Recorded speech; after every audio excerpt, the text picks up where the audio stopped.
Let's learn some Torah. Chukat Balak are two Torah portions that we read this coming Shabbat. And I wanted to remind us, as we spoke about yesterday, Chukat includes a chok, that's what the name of the parsha is, the law, but it's a mysterious law, an irrational kind of law.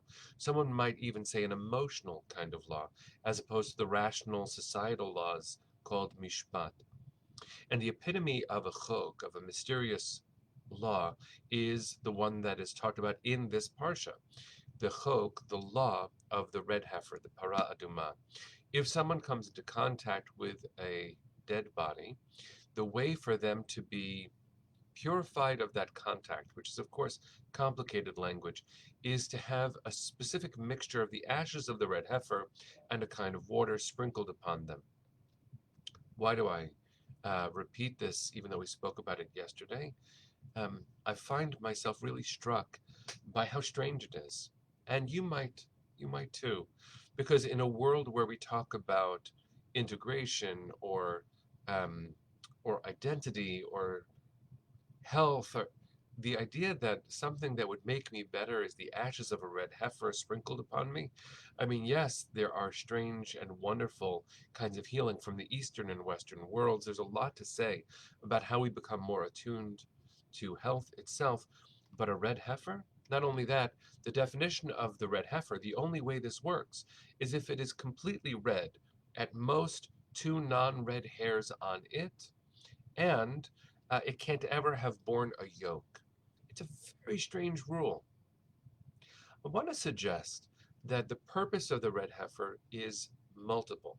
Number one, um, it does bring our attention to the urgency of facing death, knowing that there is a way forward even when death touches life. Judaism is very much summed up by these two words, v'chai bahem, and live through them, live through the mitzvot. And the urgency of life is amplified by just about everything that we call Torah. Torah is about returning to life, feeling life, sharing life, promoting life, seeing that the dignity of all people begins with recognizing the worth of their lives.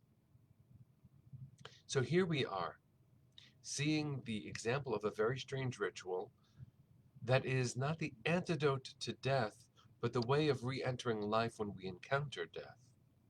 But it's shocking. And in fact, there's another part of this parsha that we don't always look at, where there's a plague that breaks out in the Israelite camp. And Aaron is told to stand there with a staff with two copper snakes intertwined. And of course, we recognize the symbol because it ends up being used in medical symbology today. Um, and it is a symbol of healing.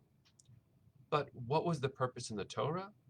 Aaron was to hold this staff with the intertwined serpents, and all who saw it would be healed. There are some who suggest that that's because the snake typically is an instrument of death. It provokes fear. And if you look at it, you are shocked by the possibility of death, and you fervently cling on to life.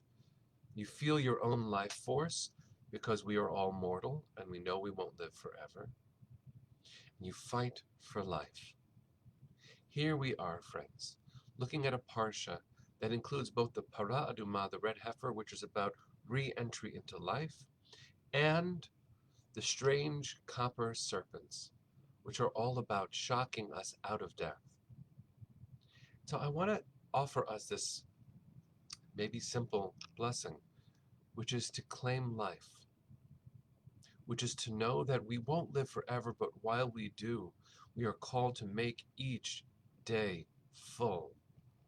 Sometimes that is all about self-care and doing less, actually, so that we can feel more life within us. Sometimes that's about going beyond ourselves to support someone else because their life matters no less than my own. And so I bless you, friends. I bless me too, to claim life, to feel fierce about our spirits, and to do beautiful, good work so that life becomes stronger. There is enough out there to shock us into a realization that life doesn't last forever, that the world itself is fragile. So let's do something about that, beginning by placing our own hands on our own hearts, knowing that the life force within us is precious and godly and beautiful. In the spirit of the para aduma, the red heifer, and the strange serpents surrounding Aaron's staff, may we remember to cherish life. Bless you, friends. See you tomorrow. Have a beautiful day. Let's sing our way into it.